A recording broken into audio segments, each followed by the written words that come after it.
दर्शकबिन र म आज यतिखेर एउटा क्लिप लिएर आएको छु जुन क्लिपमा चाहिँ तपाईले हेर्न सक्नुहुन्छ र यो क्लिपमा स्वयं उनकै जुन एउटा भिडियोमा देखिएको सेम त्यही कपडामै जुन त्यही कपडा लगाएर नै आउनु भएको थियो र त्यही कपडा लगाएर नै आज टिकटक पनि आएर भन्नुभएको छ यो हाम्रो गल्ती होइन भन्दै सालीले। हेर्नुहोस् यो भिडियो तपाई के भन्न चाहनुहुन्छ? एउटा धनार्तेले एउटा पहिला यात्रीलाई कुट्यो भन्नुभयो, तपाईहरु जुन आरोप लगाउनु भयो नि त्यो एकदमै गलत आरोप हो है। मैले बोल्नुपर्ने अवस्था चाहिँ किन आयो भन्दाखेरि चाहिँ त्यो कुराले गर्दा चाहिँ आज हाम्रो आमा बुवालाईदेखि लिएर मेरो भिनाजुको चाहिँ फेसबुकमा नराम्रो शब्द बोलेर एकदमै गाली गलौजहरू हामीलाई वर्षात भइरहेको छ हैन। अब त्यो कुराको चाहिँ के हो भन्दाखेरि तथ्य चाहिँ हामी वसुन्धराबाट हामी घर जाँदै थियौँ, चक्रपथ जाममा हामी पर्यौँ। चक्रपथमा जाममा त्यो जडे आएर मेरो भिनासँग पैसा माग्यो, मेरो भिनाजुले टाउको हल्लाएर छैन भन्नुभयो। त्यो भनिसकेपछि चाहिँ त्यो जड्याले त छेत्री बाहुन हो भने सोध्यो, मेरो भिनाजुले हो भन्नुभयो र उसले चाहिँ के गर्यो भने एकदमै नराम्रो शब्द बोलेर मेरो भिनाजुलाई थुक्यो, गाडीमा पनि थुक्यो र त बाटोमा जाँदा मोर्छस् भनेर भन्नुभयो। त्यति भन्दा पनि मेरो भिनाजुले केही पनि बोल्नु भएन र फेरि त्यो जड्या म बसेकोतिरबाट आएपछि विन्डो सिटमा आएर उसले मलाई नराम्रो शब्द बोलेपछि चाहिँ मेरो भिनाजु र म ओर्लेर गएर त्यसलाई कुटेको हो। त्यो गर्नु गल्ती भयो हाम्रो है।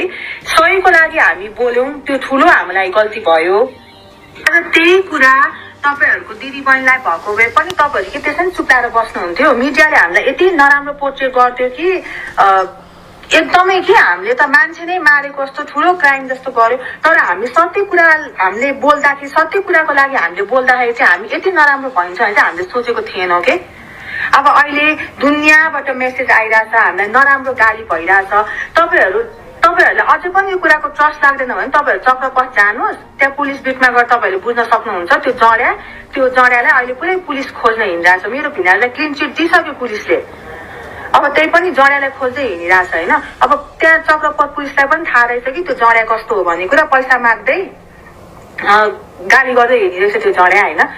त्यो अब हामीले सायद गाली गरेर मुख छाडेर चुप लाएर बसेको भए सायद हामी राम्रो हुन्थ्यौँ होला है। त्यहाँ त्यत्रो मान्छेहरू थियो, मलाई मुख छाड्दा त्यहाँ एक शब्द कसरी केही बोल्नु भएन।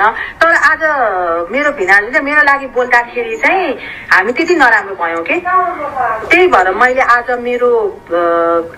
चाहिँ मैले यो कुरा चाहिँ क्ल्यारिफाई गरेको हो होइन। किनकि हाम्रो चाहिँ एकदम नराम्रो भयो, तपाईहरुले एकदमै धेरै नै गाली गर्नुभयो हामीलाई होइन, एकदम नराम्रो शब्दहरू बोल्नुभयो।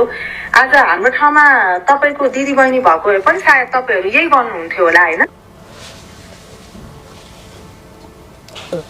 कुरो त के छ भने यहाँ जबकि गाडीलाई थुकेपछि र मान्छे थुकेपछि र बाहिर त गाडीबाट त जसले पनि थुक्छ, तर गाडीलाई थुकेको होइन, तपाईको गाडीमा लागेको हुनसक्छ जुन थुकेको। यो होइन कि कुनै पनि व्यक्तिले कुनै पनि चलिरहेको गाडीमाथि त्यसरी थुक्दैन। एक नम्बरमा बाटोमा हिँड्दै गरेको कोही व्यक्तिले बाटोमा केही तरिकाले अब आफ्नो मुखबाट अब थुकिसकेपछि त अब जता पनि लाग्न सक्छ, तर गाडीमा त होइन होला। यो एउटा जुन बाहना बनाइरहेको छ यिनीहरू कुनै एउटा काङ्ग्रेस पार्टीको पनि एउटा अभिव्यक्तिहरू आइरहेको छ। तर त्यो अहिले कुन पार्टीको भनेर चाहिँ यो अहिले पार्टीपट्टि नजाउँ, तर जुन एउटा अभिव्यक्ति आइरहेको थियो त्यो चाहिँ मैले खुलाइसकेँ। यसो केही मनमा लागेको कुरा चाहिँ भनिसकेको हो, तर पनि यही पार्टीको भनेर चाहिँ त्यो पार्टीपट्टि नजाउँ। तर पनि यहाँ चाहिँ पार्टीको भन्दा पनि यहाँ चाहिँ व्यक्तिको बिचको एउटा रेसिपी भइरहेको छ। तर बिचरा त्यो बुढाबाको कुनै रेसिपी पनि थिएन त्यहाँ। जुन एउटा पिटाइ खानुमा जुन व्यक्तिहरू उहाँले एउटा साली भेना मिलेर एउटा वृद्धबालाई जुन हातपात गरेका छन्, त्यो एउटा घोर अपराध हो। त्यो अपराधलाई लिएर नै यतिखेर फेरि प्रहरी प्रशासनले अब के गर्छ भन्ने कुराहरू पनि अब त्यहाँ हेर्न बाँकी नै छ। र यिनको कुरा सुनिसकेपछि गल्ती पिट्ने गल्ती हाम्रो हो, तर त्योभन्दा ठुलो गल्ती चाहिँ उहाँले थुक्नु हो भन्ने कुराहरू यहाँ आएको छ। तर त्यो यदि उहाँले थुकिसकेको हो भने पनि एउटा वृद्ध एउटा बुढाबाले अब केही झुकेर होला भन्ने तरिकाले एउटा माफी पनि दिन सकिन्छ। गएर कहीँ साइडमा गाडी रोकेर तपाईँले यस्तो किन गर्नुभएको भनेर सम्झाउन पनि सकिन्छ। तर यो होइन कि उहाँले चाहिँ आफ्नो बल बुद्धि लगाएर चाहिँ सुरुमै गाडी रोकेर गएर त्यो पनि बिच बाटोमै, त्यो बिच बाटोमा गाडी रोक्नु त सबभन्दा प्रथम एउटा कुरा चाहिँ ट्राफिक नियमको हनन भएको छ, प्रथम कुरा। दोस्रो कुरा चाहिँ एक व्यक्तिले अर्को व्यक्तिलाई, त्यो पनि बुढाबालाई एउटा जुन हातपात गरेको छ, एकचोटि पुगेन भने फेरि अर्कोचोटि पनि थपेको छ।